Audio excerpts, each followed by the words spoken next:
Hello दोस्तों, कैसे हो आप सभी। मैं बीके सिंह आप सभी का मैथ विद बीके सिंह में स्वागत करता हूं और मैं आशा करता हूं कि आप सभी स्वस्थ होंगे, मस्त होंगे और अपनी पढ़ाई व सेहत का भी अच्छे से ख्याल रख रहे होंगे।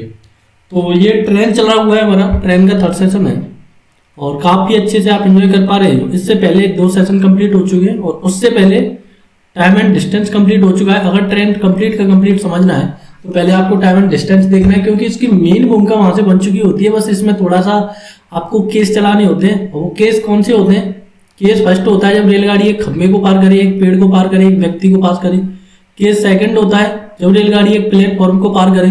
ये मैं फर्स्ट जो मेरा ट्रेन का पहला वीडियो है उसमें बताया हूँ। केस थर्ड में हमारे पास 2 केस बनते हैं। एक केस होता है जब ट्रेन दूसरी ट्रेन को पार करे जब भी कैसे चल रही हो, समान दिशा में चल रही हो। एक ट्रेन दूसरी ट्रेन को पार करे जब भी कैसे चल रही हो, अपोजिट डायरेक्शन में चल रही हो। तो टोटल हमारे अल्टीमेट 4 केस बनते हैं। तो देखो, ये पहला आपके लिए होमवर्क है, कमेंट बॉक्स में आंसर बताना है। 225 मीटर लंबी एक रेलगाड़ी 30 kmph की चाल से चल रही है। एक आदमी जो 3 kmph की चाल से चल रहा है, रेलगाड़ी कोई दिशा में दौड़ रहा है, वो कितने समय में पार कर लेगी? तो ये समय है सेकंड में कि रेलगाड़ी उस व्यक्ति को कितने सेकंड से पार कर लेगी। ठीक है जी। तो ये kmph का मतलब है किलोमीटर प्रति आवर। तो इस प्रकार के सवाल पहली वीडियो है उसी में कराए गए हैं और ये CDS 2017 का सवाल है। तो ये सेशन हेल्पफुल रहने वाले हैं आपके CGL CDS जितने भी SSC के एग्जाम है उनके लिए। तो ये पूरे के पूरे हेल्पफुल है, चाहे वो CPO हो, चाहे वो CHSL हो, चाहे CGL हो, जो भी हो, MTS हो, जितने भी SSC के एग्जाम में वहाँ पर मैथमेटिक्स आता है। तो ये सेशन आपके लिए बहुत ही ज़्यादा बेनिफिशियल होने वाले हैं। तो आज का मेरा पहला सवाल काफ़ी अच्छा सवाल है, काफ़ी सही से पढ़ना है और काफ़ी इंटरेस्टिंग सवाल भी है। ये इस प्रकार के सवाल आपको नॉर्मली किसी भी कोचिंग इंस्टीट्यूट में नहीं कराए जाएंगे और ना ही ये सवाल आपको किताबों में देखने को मिलेंगे। 1-2 सवाल कभी कभी पेपर में आ जाता है जब भी आपको थोड़ा सा क्रिटिकल पेपर बनाया जाता है। ठीक है जी। तो एक इंजन के गति में आई कमी उस में लगाए गए डिब्बों की संख्या के वर्गमूल के समानुपाती है। ठीक है जी। ये इसने स्टेटमेंट दी है, क्या दी है? देखो, ये S = D/T है ना। ये एक यूनिवर्सल स्टेटमेंट है जिसे आप सार्वभौमिक स्टेटमेंट बोलते हैं, चाहे इसे इंडिया में पढ़िए, चाहे इसे अमेरिका में पढ़िए, चाहे इंग्लैंड में पढ़िए। S = D/T होता है। लेकिन इस सवाल में इसने क्या दिया है? पार्टिकुलर दिया है कि डिब्बों की संख्या के वर्गमूल के समानुपाती है लगाए गए। देखो, ये इंजन की गति में आई कमी, जो स्पीड है ना उसके किसके समानुपाती है? जो मान लो कि मैं n डिब्बे लगा रहा हूं तो उसके वर्गमूल के समानुपाती है। ठीक है जी। स्क्वायर रूट के समानुपाती है, स्क्वायर के नहीं है, स्क्वायर रूट के। ये याद रखना है आपको। यहां पर हमें इस फॉर्मूले से सवाल करना है, इस वाले फॉर्मूले से सवाल नहीं करना है। क्यों करना है? क्योंकि ये पार्टिकुलर आपको सवाल में दिया होगा। एक इंजन की गति बिना डिब्बे के 40 kmph है। जब इसमें 4 डिब्बे जोड़ दिए जाते हैं तो स्पीड 32 kmph हो जाता है। तो अधिकतम डिब्बों की संख्या क्या होगी जिससे रेलगाड़ी चलती रहे? ठीक है जी। इतना सा सवाल है, सवाल में कोई भी दिक्कत नहीं है कि आपको पता है कि आपको फॉर्मूला लगाना है ये वाला। अब एक चीज आपने 10वीं क्लास में जरूर पढ़ी होगी, जब भी आप समानुपाती हटाते हैं तो एक कांस्टेंट लाते हैं, उसे नियतांक बोलते हैं आप। मैंने मान लिया वो क्या है मेरा, K नियतांक है। ठीक है जी। अब करना क्या होता है कि देखो, स्पीड क्या है मेरी? स्पीड पहले थी 40, स्पीड हो गई 32। कब? जब मैंने उसमें कितने डिब्बे जोड़ दिए? 4 डिब्बे जोड़ दिए। यहां पर n का मतलब है डिब्बों की संख्या, डिब्बों की संख्या। ठीक है जी। तो स्पीड मेरी 40 से 32 हो जाती है। कब? जब मैं उसमें 4 डिब्बे जोड़ देता हूं। अब यहां से क्या होगा? 8 = K × 2। तो ये कितना गया आपका? 4 बार। K की वैल्यू क्या आ चुकी है आपकी? 4 आ चुकी है। 4 आ चुकी है, 2 नहीं 4 आएगी। तो K एक नियतांक है, उसकी वैल्यू आपने कितनी फाइंड आउट कर ली? 4 फाइंड आउट कर ली। अब करना क्या है कि देखो, ट्रेन की गति क्या है? 40 kmph है। देखो, जब भी ट्रेन की गति 40 kmph है, S ये निकालना है आपको। ठीक है जी। बराबर K√n। तो 40 K की वैल्यू क्या दी है आपको? 4 दी है। K की वैल्यू क्या दी है आपको? 4 दी है। यहां से क्या आएगा? √4 आएगा, सॉरी √n आएगा ना। √n हमें निकालना है, n की वैल्यू निकालनी है, नंबर ऑफ डिब्बे। तो ये कितने बार गया आपका? 10 टाइम गया। तो 10 बराबर क्या आ गया? √n आ गया। तो n की वैल्यू क्या आ गई? यहां से 100 आ गई। तो देखो, ये 100 कौन सी वैल्यू है? अगर मैं उस ट्रेन में 100 डिब्बे जोड़ दूंगा तो वो ट्रेन चलना ही बंद कर देगी। कहने का मतलब यह है कि अगर मैं उस ट्रेन में 100 डिब्बे जोड़ दूंगा तो उसका इंजन गति करना बंद कर देगा। लेकिन अगर मैं इसमें से एक डिब्बा घटा दूं, 99 डिब्बे कर दूं, तो ये इंजन क्या होगा कि निरंतर चलता ही रहेगा, रुकेगा नहीं, चाहे वो धीरे धीरे चले, चलता ही रहेगा, सरकता ही रहेगा। और यही अधिकतम डिब्बों की संख्या होगी जिससे रेलगाड़ी निरंतर चलती रहेगी, मतलब रुकेगी नहीं, स्टॉप नहीं होगी, चाहे वो चींटी से भी कम चाल से चले, लेकिन वो चलती रहेगी। कब? जब 99 डिब्बे होंगे। लेकिन अगर आप 100 डिब्बे लगा देंगे तो वो रेलगाड़ी क्या हो जाएगी, पूरी की पूरी सट हो जाएगी, बंद हो जाएगी, रुक जाएगी। जिन लोगों की कम समझ में आया है, नेक्स्ट सवाल है, समझना है, सारे लोगों को अच्छी प्रकार से समझना कि वही सवाल है, एक इंजन के गति कमी उसमें लगाए गए डिब्बों की संख्या के वर्गमूल के समान पाती है, तो s √n है। तो रेलगाड़ी इंजन की गति 80 kmph है, जब इसमें 4 डिब्बे जोड़े जाते हैं तो स्पीड कितनी हो जाती है, 60 हो जाती है। तो कहने का मतलब है कि 80 से अगर स्पीड 60 हो गई, कब? जब मैंने उसमें कितने डिब्बे जोड़े, 4 डिब्बे जोड़े, की आएगी यहाँ पर, ठीक है। हाँ, मल्टीप्लाई में आएगा, सॉरी फॉर दैट, ठीक है जी। अब क्या करेंगे, 20 बराबर k√40 कर दें, 4 कर दें, तो ये क्या आ गया, 20 बराबर k2। देखो ये किसका रूट है, 2 का है, 2 का स्क्वायर होता है, तो k की वैल्यू क्या आएगी आपकी, यहाँ से 10 आ गई। अभी k की वैल्यू आई है, अब आपको मैक्सिमम नंबर ऑफ डिब्बेज निकालने हैं। मैक्सिमम निकालने के लिए देखो मेरी मैक्सिमम स्पीड क्या है, 80 है, k√n, तो 80 यहाँ पर मैं क्या रख दूं, k की वैल्यू मेरी क्या आई है, 10 आई है। देखो k की वैल्यू एक कांस्टेंट है, नियतांक है, ये हमेशा एक सवाल के लिए एक ही आने वाला है, कभी भी चेंज नहीं होगा, ठीक है जी। तो n आ गई यहाँ पर, तो ये कितना हो गया, तो n की वैल्यू क्या आ गई, मैं स्क्वायर करूंगा 64 हो जाएगी। जब मैं रेलगाड़ी में 64 डिब्बे जोड़ दूंगा तो रेलगाड़ी का स्पीड क्या हो जाएगा, 80 से 0 हो जाएगा। लेकिन अगर मैं इसमें से एक डिब्बा घटा दूं तो 63 डिब्बे कर दूं, तो 63 डिब्बे पे रेलगाड़ी चलते ही रहेगी, कभी भी स्पीड 0 नहीं होगा। आप इस बात को समझ पा रहे हैं कि नहीं? बस आना का जवाब आपको देते रहना है। अब देखो ये सवाल है, same concept, same type, same जगह। अब ये भी सवाल इसी तरीके का है, 3 सवाल में लिया हूं। तो s inversely sorry directly proportional दिया है n√n के। जब 24 है, 24 से कितना हो रही है, 20 हो रही है, 24 से कितना हो रही है, 20 हो रही है। कब? जब k की जगह आप क्या रख रहे हैं, k रूट की जगह क्या है, 4 डिब्बे जोड़ पा रहे हैं, ठीक है जी। तो यहाँ से 4 बराबर k2 आ गया, तो k की वैल्यू यहाँ से कितनी आ गई, k की वैल्यू आपकी 2 आ चुकी है। अब क्या करेंगे, जब उसका स्पीड 24 है, k की वैल्यू क्या है, 2 है। अब निकालना है आपको n की वैल्यू, तो n की वैल्यू क्या आई, 12√4, सॉरी n की वैल्यू आ गई यहाँ से 144। तो मैं उसमें कितने डिब्बे रखूं, 144 डिब्बे लगाने पर रेलगाड़ी सट हो जाएगी। अगर मैं एक डिब्बा घटा दूं, 143 कर दूं, तो रेलगाड़ी क्या होगी, निरंतर चलती रहेगी, रेलगाड़ी का स्पीड 0 नहीं होगा। ठीक है जी, आप सारे लोग समझ पा रहे हैं। अब ये वाली पार्टिकुलर स्टेटमेंट सवाल के लिए दी है, s बराबर d/t यहाँ पर नहीं लगाना है, किसी को s बराबर d/t नहीं लगाना है। अब देखो नेक्स्ट सवाल है, नेक्स्ट सवाल में क्या हुआ है, इसने स्टेटमेंट चेंज कर दी। जो स्टेटमेंट पहले के लिए थी अब वो चेंज हो चुकी है कि एक रेलगाड़ी का स्पीड समय के वर्गमूल के व्युत्क्रमानुपाती है। ठीक है जी, जो एक रेलगाड़ी का स्पीड है ना, समय के वर्गमूल के कैसा है, व्युत्क्रमानुपाती है। इतना कर पाएंगे सारे लोग। तो एक रेलगाड़ी 40 kmph की चाल से चलती हुई एक निश्चित दूरी को 4 घंटे में तय करती है। यदि रेलगाड़ी का स्पीड 80 kmph हो जाए तो उसी दूरी को तय करने में रेलगाड़ी कितना समय लेगी। तो देखो ये नहीं है कि आपको करना क्या होता है कि देखो पहले मेरी स्पीड 40 थी तो रेलगाड़ी 4 घंटे ले रही है, स्पीड मेरी 40 है तो रेलगाड़ी 4 घंटे ले रही है। स्पीड मेरी 80 होगी तो आप कहेंगे जी रेलगाड़ी ने स्पीड दोगुनी कर दी, तो टाइम क्या हो जाएगा, सिंगल हो जाएगा। तो कितने घंटे लेगी, वो 2 घंटे लेगी। लेकिन ये कब अप्लाई होता है, ये जब अप्लाई होता है जब s बराबर d/t हो। ये कब अप्लाई होगा, s बराबर d/t हो। ये 2 घंटे भी आपको पेपर में दिए हुए होंगे, आप नॉर्मल इससे सोचेंगे और जल्दी में अगर आपने ये वाली लाइन नहीं पढ़ी तो आप सवाल गलत करके चले जाएंगे। तो देखो जब भी नीचे वाली चीज होती है यहाँ पर मल्टीप्लाई होता है, तो मैं s1√t1 कर दूं बराबर k कर दूं, किसी को कोई भी दिक्कत है क्या। अब मैं इसी को s2 1/√t2 कर दूं, तो यहां से s2√t2 बराबर क्या आ गया, क्या आ गया। और आपको पता है कि k एक नियतांक है, कांस्टेंट है, इसकी वैल्यू एक पार्टिकुलर सवाल में निश्चित रहती है। ठीक है जी, जैसे कि प्रकाश की चाल निश्चित रहती है, उसी प्रकार से जितने भी नियतांक है आपकी, जिनकी रिगवर्ट नियतांक है उसकी वैल्यू निश्चित रहती है। तो ऐसे ही आप क्या करेंगे, यहाँ पर s2t2 बराबर s1√t1, यहाँ पर क्या करेंगे s1√t1 बराबर s2√t2। जो भी आपको करना मन करे लिखने का, इस प्रकार से लिखें, कोई भी दिक्कत वाली बात नहीं है। जब मेरी स्पीड क्या है जी 40 है, तो किसी दूरी को वह कितने घंटे में तय कर रही है, 4 घंटे में तय कर रही है। जब मेरी स्पीड 80 हो जाए तो वो दूरी कितने घंटे में तय कर रही है, मान लो T2 आवर में तय कर रही है। तो यहाँ से क्या गया, 0 से 0 गया, तो 4 मल्टीप्लाई यहाँ से आपका कितना बार आएगा, 2 बार आएगा, बराबर 8 रूट T2। तो इससे ये गया, तो T2 की वैल्यू यहाँ से आपकी क्या आ जाएगी, 1 घंटे आ जाएगी।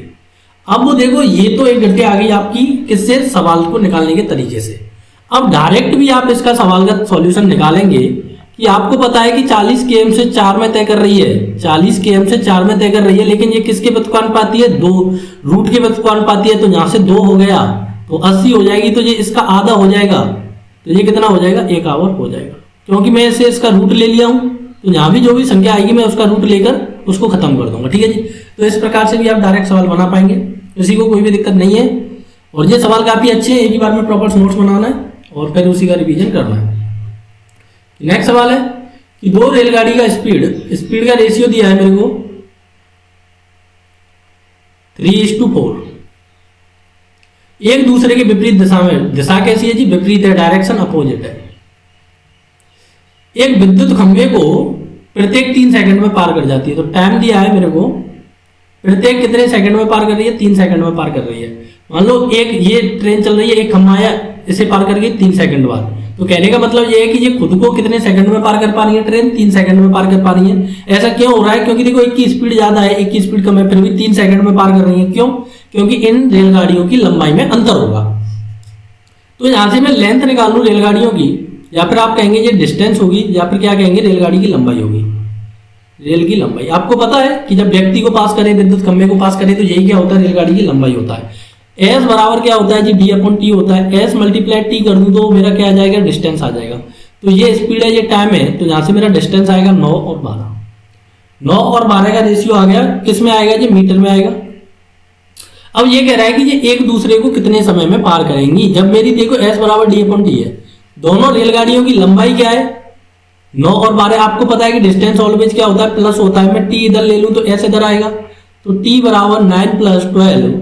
और एस क्या है, देखो डायरेक्शन अपोजिट है, और स्पीड का रेशियो क्या है मेरा, 3:7 है, सॉरी 3:4 है। तो ये कितना हो गया, 7 हो गया। तो 21/7 बराबर 3 सेकंड। तो ये एक दूसरे को कितने समय में पार कर जाएंगे, 3 सेकंड में पार कर जाएंगे। सारे लोग समझ पा रहे हैं कि नहीं, बस आना का जवाब देते रहना, जिससे कि आपकी समझ में थोड़ा ज्यादा है। अगर नहीं समझ पा रहे तो वीडियो प्ले करें दोबारा से, अगर फिर भी नहीं आ रहा है तो कमेंट बॉक्स में लिख कर बताएं। देखो सेम सवाल है, पहले खुद से करना है। हर एक प्रकार के इसी कारण 2-2, 3-3 सवाल लिए जाते हैं कि आपको कोई भी तकलीफ ना रहे। कि 2 रेलगाड़ी के स्पीड का रेशियो ये है, स्पीड का रेशियो दिया है आपको 7:9।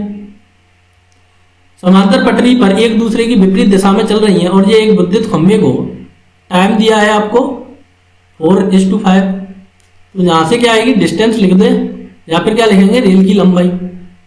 लेंथ ऑफ ट्रेन कितनी आ चुकी है आपकी, यहां से आ गई 7×4 = 28, और ये हो गया आपका 9×5 = 45। तो S बराबर D/T, एक दूसरे को कितने समय में पार करेंगी, तो T चाहिए मेरे को, D/S करूंगा। तो डिस्टेंस कितनी हो चुकी है टोटल, 28 + 45। और स्पीड क्या है दोनों की, ये वाली है 16 है। तो ये कितना हो चुका है आपका 28 और 45, 8 5 13 की 3 हासिल 1, और ये हो गया 3 और 4 7, 73/16 सेकेंड। अब इसे जो भी करना चाहे आप उस प्रकार से सवाल को कर पाएंगे, किसी को कोई भी दिक्कत तकलीफ नहीं होनी चाहिए। ठीक है, ये चलते आएंगे। अब देखो ये अगर इतना सवाल में ऑप्शन में है तो करेंगे, अगर नहीं है तो 16×4 क्या बचेगा मेरा, 9 सही 16। अगर ये ऑप्शन में है तो इसे टिक कर देंगे, नहीं है तो इसे टिक कर देंगे।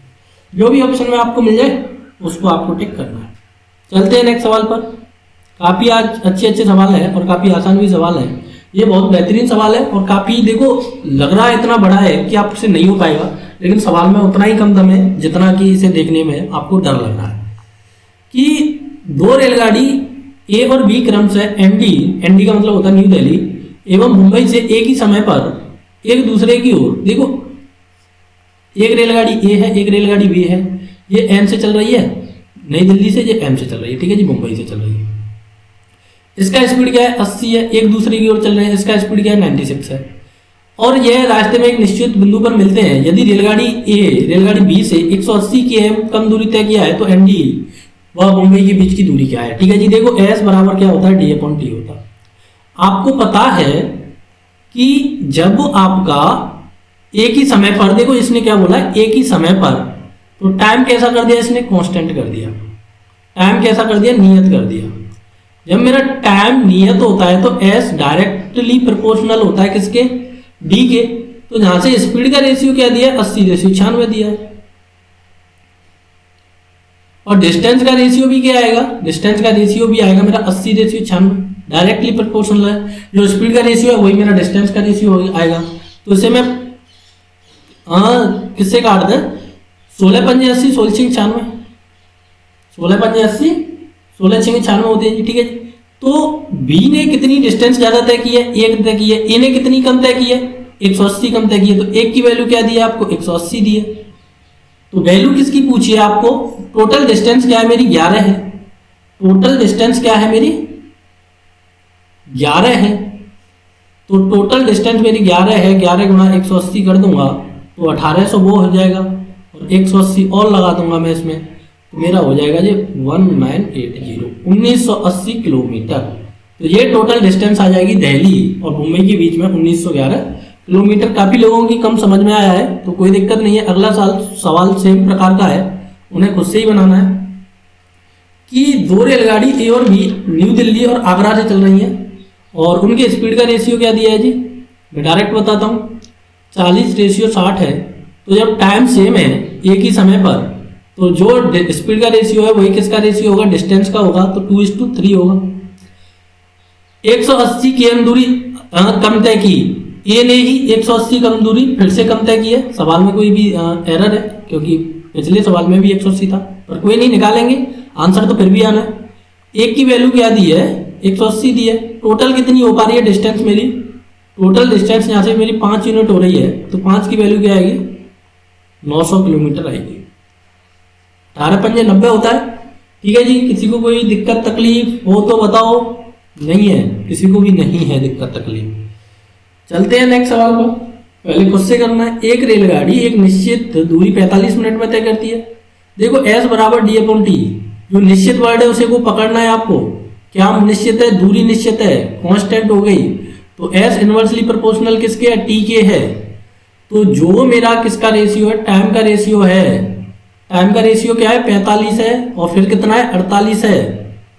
तो जब टाइम का रेशियो है, उसका व्युत्क्रमानुपाती किसका रेशियो आएगा, स्पीड का रेशियो आएगा। तो स्पीड का रेशियो उल्टा हो जाएगा, 48:45। काट दिया जाए, किससे कट पा रहा है जी, 3 से कट रहा है। जब ये 3 से कट गया तो स्पीड में कितने का अंतर लेकर आ रहे हैं, ये 5 kmph का अंतर लेकर आ रहे हैं। तो एक की वैल्यू 5 दी है, तो उसका वास्तविक स्पीड क्या है, ये स्टार्टिंग वाला हमेशा ओरिजिनल होता है। आपसे किसकी वैल्यू पूछी है, 16 की वैल्यू पूछी है। तो 16 15 5 गुणा 16 करें तो क्या आ जाएगा, 80 kmph आ जाएगा। किसी को कोई भी दिक्कत तकलीफ नहीं है। तो एक आंसर आ चुका है स्पीड। अब उसने पूछी है दूरी बताओ, तो मैं डिस्टेंस बताऊं तो एस बराबर क्या होता है, डी अपॉन टी होता है।